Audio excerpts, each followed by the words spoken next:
Hola amigos, hoy que hemos querido hablarles sobre la dignidad del ser humano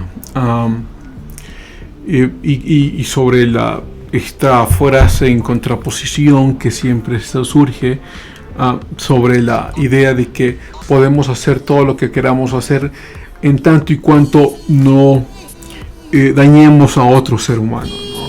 Y esto es muy controversial porque abre la puerta para que esta frase abre la puerta para cualquier otra concepción de daño al ser humano, ¿no? Me refiero a daños físicos como desmembramientos o lo que uno se le ocurra, ¿no? Y suicidios porque además no estoy haciendo mal a nadie, entonces uno puede realizarlo, ¿no?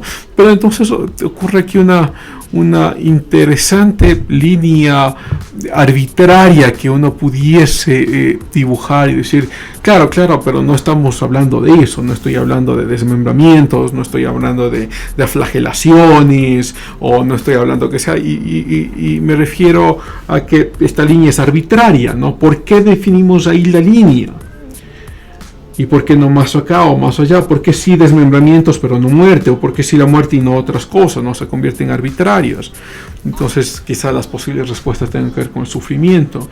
El sufrimiento pareciera ser además muy subjetivo, porque uno puede sufrir sin cuestiones físicas y sufrir mucho, ¿no? Entonces si es que eso es el sufrimiento entonces no debería ni siquiera estar relacionado con la parte física necesariamente, ¿no? Entonces la idea se contrapone a la dignidad del ser humano, porque todo ser humano es digno no porque lo adquiere, sino porque nace en la dignidad del ser humano. A eso me refiero a que el ser humano entonces tiene derechos, y ya vamos a hablar de eso y de la dignidad, tiene derechos, y estos no se los adquieren, sino que nace con ellos, ¿no? Pero la idea de la dignidad del ser humano es una idea del cristianismo. No es una idea de la modernidad ni del humanismo, es del cristianismo, sino que las otras corrientes filosóficas han cogido del cristianismo la dignidad y han dejado a Dios de lado, ¿no? Entonces encontramos que en la antigua Grecia,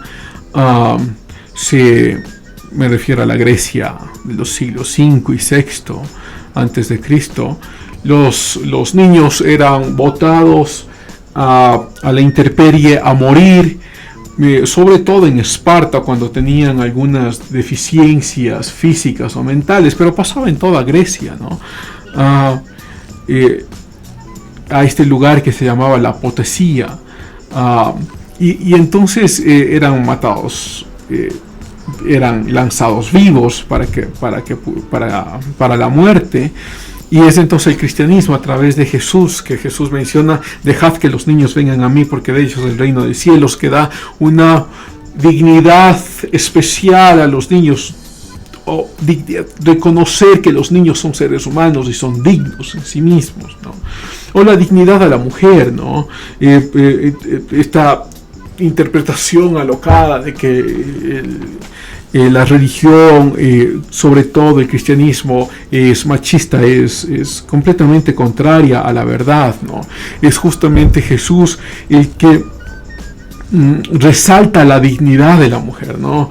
Con Marta, cuando estaba ocupada haciendo sus tareas, y le dijo: Marta, ven a mí, para mostrar que la mujer está indigna de recibir el mensaje del evangelio como los hombres, ¿no?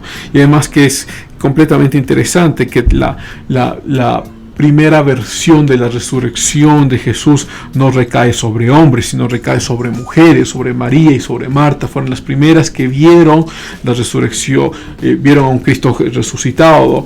Y si uno tomase entonces la cultura judía, el valor de la cultura griega o romana, en todo caso, la versión de la mujer es una versión de menos aprecio o valor que la versión del hombre, y sin embargo todo el cristianismo se basa en la versión de dos mujeres. Claro que después los apóstoles vieron a Jesús, y Jesús se presentó a más de 500, y luego a Pablo y demás, pero pero las primeras que vieron a un Cristo resucitado fueron mujeres. Entonces la dignidad de la mujer sale a través del cristianismo, que quiere decir que la dignidad del hombre sale a través del cristianismo. Todo hombre y toda mujer es digna en sí mismo, y esto solo lo podemos ver a través del cristianismo. Y entonces no puede decir es que eso es parte de los derechos humanos, eso es parte de la construcción de la modernidad. Sí, pero todos son prestados de la idea del cristianismo y dejaron a Cristo de lado, dejaron a Dios de lado, pero sí cogieron las ideas esenciales, ¿no?